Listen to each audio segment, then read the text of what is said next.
Hello everybody and welcome back to my channel. My name is Sammy. If you are new here, I make lifestyle vlogs, dabble in the mukbangs, and as you can tell by the title, today is a mukbang. You should know sushi is my favorite food in the entire world. I could literally eat sushi every single day for breakfast, lunch, and dinner, and technically this is my breakfast. It's my first meal of the day. I'm currently at work. I'm at my lunch break, but the sushi is from Sprouts. It's Wednesday, February 16th, I think. And every Wednesday, if you don't know this, I'm happy that I'm the one to tell you. But on Wednesday, Sprouts sells $5 sushi. $5. If you know the retail price for sushi, it's about $8.50. So $5 with no tax. Like, that's like including tax, because when I check out, I get 2 rolls and it's $10 flat, which I think is a very fair deal, thinking that retail originally this would be $17. That was quick math. That's quick math, guys. Also, I learned something new because there was a girl my age doing the same thing as me, and she showed me where the chopsticks were. So that was great, because last time I had to eat this with my fingers.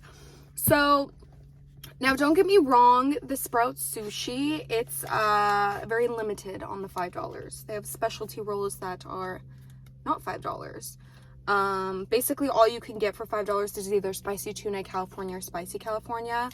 There's no like salmon or Philly rolls, but that's fine. I like spicy tuna. I honestly don't like California roll. It's not like I don't like the way it tastes. It's just like I don't really care for imitation crab. So that's what's happening. I probably won't be able to finish both of these. I got 2 because I could probably eat like 1.5 for lunch, and then by like 3 p.m. I'm hungry again, so I eat like the other half. But we'll see. When I get chatty, I just start eating. But it's a lot of fish. It's a lot. The only thing is like they're cut pretty thin, which honestly I prefer. Hold on. Which I prefer. They're cut pretty thin. But I prefer that because it's just easier to get all in one bite. So here we go.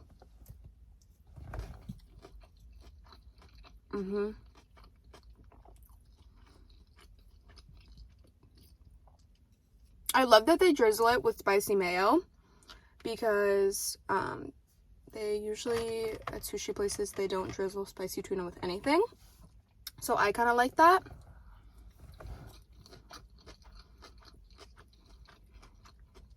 My only critique is that the rice is not super fresh. But yeah, what I want to talk about while we eat is the whole Kimye, Skete, and Julia Fox from Uncut Gems, you know what I mean? Like, things like that. If you see me looking around, it's because I'm parked outside of my work, and the last thing I want is a coworker to see me filming a mukbang talking about Skete.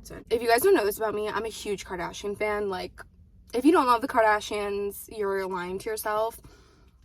Each family member is so beautiful. There's a sister for everybody. My favorite obviously is Kylie Jenner, obviously, for obvious reasons. I used to not really care for Kendall, but ever since she started dating Devin Booker, I just feel like she's become more like normal, less like pick me, maybe because she's just like in a happy relationship, and her style is like really beautiful. I love that she's like really appreciating real person. Okay, whatever, who cares. But I love Kim Kardashian. Always have, always will. I'm a little upset with her because I feel like she's with Skete for publicity, and I always kind of felt like she was better than that, especially because everyone accused her of marrying Chris Humphries for publicity, and obviously she didn't. And so I just think it's kind of interesting now that she feels like she should do this for publicity. I feel like she's dating him for publicity because I think she saw, obviously, the way Kourtney got so much attention for dating Travis, and I just feel like when Kourtney made that transition to Travis, kind of made, even though Travis is famous on his own and he's like a very talented musician and music producer, I just feel like it kind of normalized her and made her seem a little bit more relatable, just because we had obviously seen Kourtney with either Scott or male model Eunice. And I think it kind of made her a little bit more relatable just because he was edgier, not really like in the public eye for being famous, more for like his talent. And I think a lot of like different people who normally didn't care about the Kardashians started caring about the Kardashians. And I think for Kim, she's trying to look a little bit more relatable. And I think dating Pete obviously makes her more relatable. Like, it fits to the younger crowd of like millennials who don't really care for the Kardashians, or at least people my age love Kendall and love Kylie. And they're kind of getting tired of the older sisters. So I think her dating Pete kind of gets like people my age talking about her, because girls my age find him attractive for some odd reason. But I mean, he dated Kaya Gerber, he dated Ariana Grande, which are obviously girls my age like those girls. So I feel like she's trying to like geared to a younger audience. And the reason why I love Kim, and I don't want to believe she does anything for publicity because I don't think she needs to, but the reason why I think she really is because every single relationship she has, she keeps very private.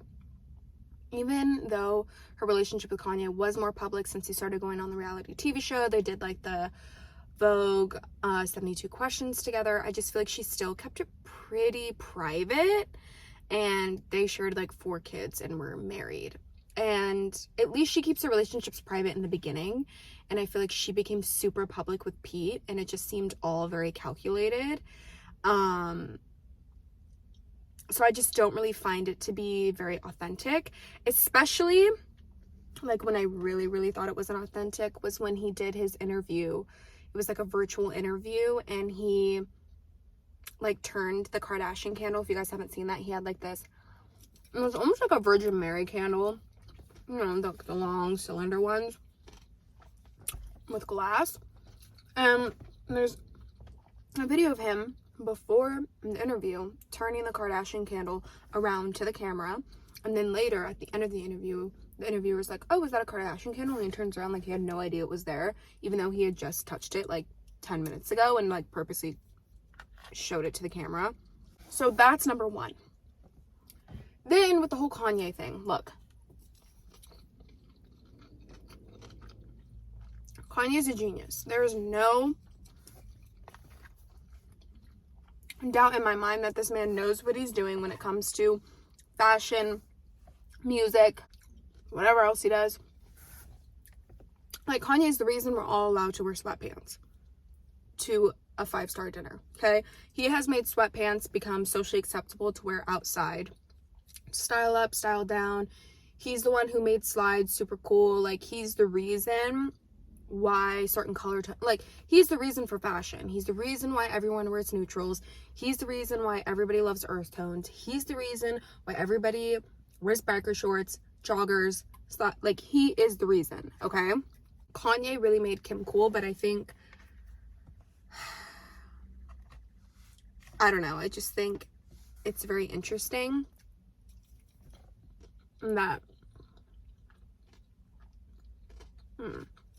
let's talk about Julia Fox from Uncut Gems, you know what I mean, like things like that. First of all, I only watched half of her interview with Call Her Daddy, so I don't know that much about her, but I think she's also a genius. You wanna know why? Because she knew that she was never gonna be with Kanye forever. And she didn't expect to be, and she didn't want to be. And that's what's so smart about Julia, is because she was like probably a level C or D celebrity before all of this. Like, I really didn't know who Julia Fox was. I know a lot of other people did, but I honestly didn't know Julia Fox prior to Kanye West. But she clearly like made a name for herself and was like famous, but I wouldn't like say you would see her on Daily Mail before Kanye. But now she is in mainstream media. She has leveled up to a level B celebrity. And I think, who cares if she looks stupid, if Kanye is riding in the sky, sending Kim flowers on Valentine's Day? Like, Julia doesn't care. Julia didn't even think twice about it. She got her Birkin, she got her bag, she got her Instagram followers, and she dipped out. And now, from this point on, doesn't really matter. Does not really matter what Kanye does, because Julia knew what she was doing the entire time.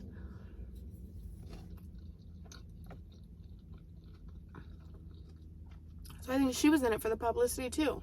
And you know what? More power to her. She needed it. She got it. As for Skete, like, I don't really know what his agenda is. I think he, obviously, like, Ariana Grande really leveled him up as like an eligible bachelor, because I didn't really know of anybody finding him attractive prior to that. And the thing with women, I'm a woman, so I can say this, and I talk about this a lot. The thing with women, hold on, there's somebody coming.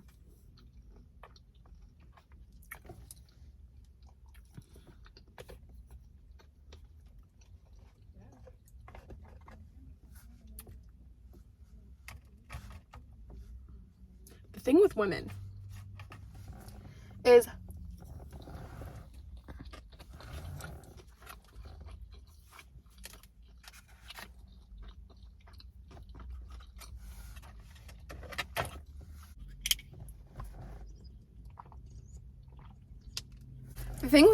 and if I upset some women, my apologies. The thing with women is we're competitive by nature.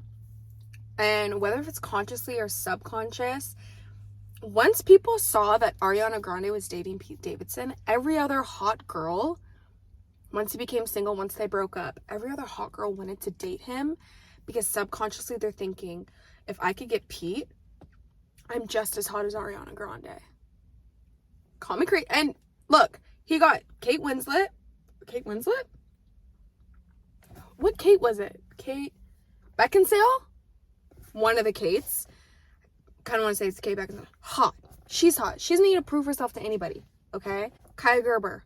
Hot. Kim Kardashian. Obviously sex icon. So I think for him, he's trying to like level up his bachelor eligibility. But I don't know for what. Maybe he's just, I mean, clearly he's trying to get out of SNL. Maybe he's just trying to like solidify his fame. But it's interesting. Obviously, he's a funny person. He's done well on SNL and every other thing he's done. But it's just interesting, like, what is he getting out of this? You know, like, I'm not too sure what he's getting out of it.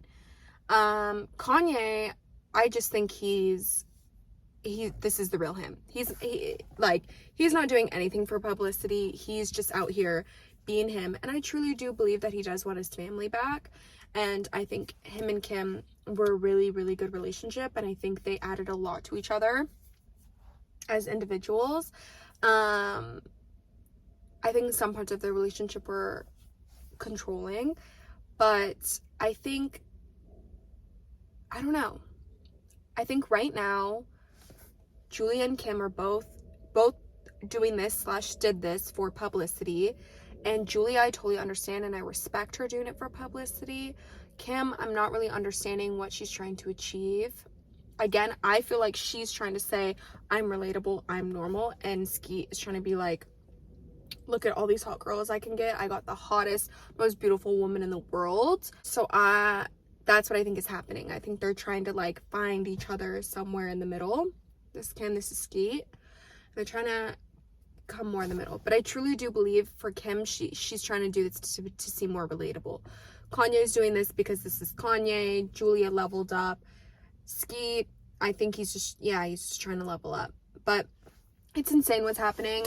Because I chatted so much, I'm actually like not hungry for the second one, but I will eat it at some point today. But if you guys go to Sprouts, $5 on Wednesdays. Most Sprouts do it. I would just double check on the website before you go, but it's still, you know, it's something to brighten up your midday slump. It's a nice little hump day treat. I hope you guys enjoyed. I will see you guys in the next video. Then the next video is going to be a weekend vlog. This weekend I have a lot to do. I mean, a day in the life of a Tahitian dancer, a weekend in my life as a Tahitian dancer. So I hope you guys tune in. I will probably post that either Sunday night or early Monday morning. That has been my schedule the last few weeks. But I hope you guys enjoy. Like, comment, and subscribe. And I'll see you guys in the next one. Bye, guys.